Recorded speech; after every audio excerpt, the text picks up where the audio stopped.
cet outil s'appelle un intercept. Alors nous on l'a monté entre les roues du tracteur parce que c'est là que c'est le plus stable. Toutes les commandes sont électriques de là-haut, donc on peut monter et descendre, écarter et rentrer. Et le principe c'est très simple, il y a un orbitroll. Un orbitroll c'est la même chose qu'il y a au bout du volant d'une bagnole, c'est-à-dire sa commande hydraulique. Sauf que là au lieu de commander par un volant, c'est l'antenne qui va commander le mouvement hydraulique de la lame. Donc à chaque fois qu'il y aura un pied de vigne, la lame va s'effacer et va uniquement couper l'herbe qu'il y a entre les pieds de vigne. Donc l'intérêt là de cet outil, c'est d'araser les quelques herbes qu'il y a entre les pieds de vigne, comme on l'a vu dans le plantier là. Alors l'intérêt de cet outil, c'est d'arriver à maîtriser les pousses d'herbe qu'il y a au pied des rangs, sous les souches, et ça évite d'utiliser des herbicides. Ici on est dans une parcelle assez sensible pour la qualité de l'eau, puisqu'on est au bord de la laine. Donc sur ces parcelles-là, je privilégie ces méthodes de travail, disons de désherbage mécanique avec intercept, qui me permet de maîtriser l'herbe.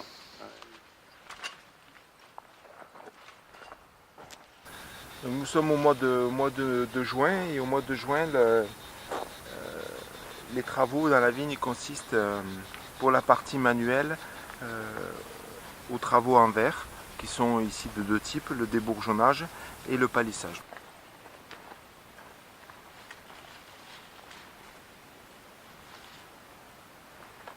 Le débourgeonnage en fait consiste à enlever les bourgeons qui naissent entre le pied de la souche et la zone fructifère, la zone où se situent les fruits. Comme ici par exemple, ce bourgeon, voilà, que l'on doit enlever parce qu'il utilise de la sève et qu'il peut être aussi vecteur de maladies entre le sol, qui est souvent un réservoir de maladies, et la zone de fruits.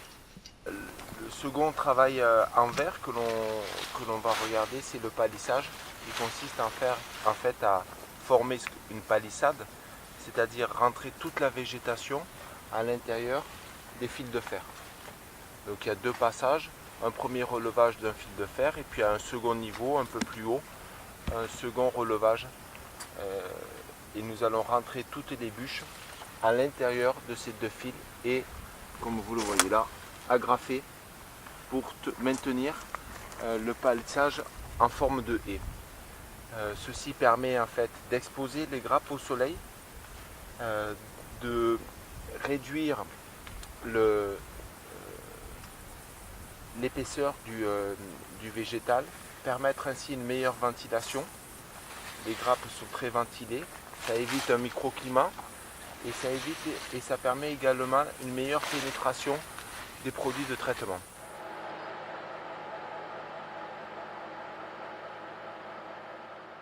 Il y a un brevet sur ce système Bertoni et l'intérêt de cet outil-là, c'est d'avoir une poussée de la bouillie par des ventilateurs, une bouillie qui est micronoisée par la pression et une aspiration des embruns qui ne sont pas pris par la souche. Donc on arrive à un taux de récupération qui varie de 36 à 42% selon les années, sachant qu'avant la fleur, on est à plus de 55% de récupération de bouillie.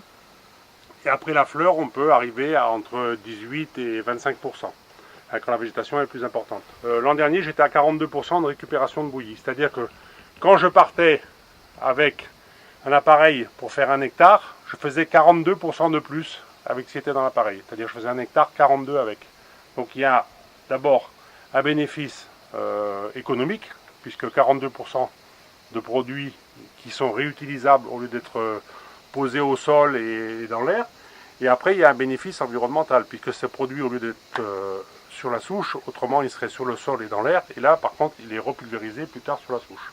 Donc on a un double bénéfice économique et environnemental.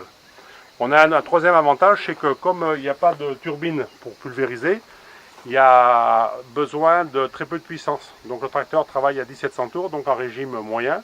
Et on est à 1,5 litre de gasoil en moins à l'hectare. C'est-à-dire on est à 3,5 litres au lieu de 5 litres. Donc ça aussi c'est intéressant au niveau bilan carbone de la pulvérisation. Et la dernière chose quand même qui est intéressante, c'est que c'est du face par face, ça veut dire que on est sur une pulvérisation optimum. Tout est pris tout est couvert par la pulvérisation, c'est-à-dire Je ne sais pas si vous avez déjà peint un radiateur, c'est une catastrophe. Tandis que là, si on peignait un radiateur avec ça, tout serait peint. Et c'est ce qu'on cherche dans la vigne, c'est-à-dire une meilleure répartition du produit. Et ça, c'est optimum au niveau de cet outil, quoi. C'est vraiment très performant.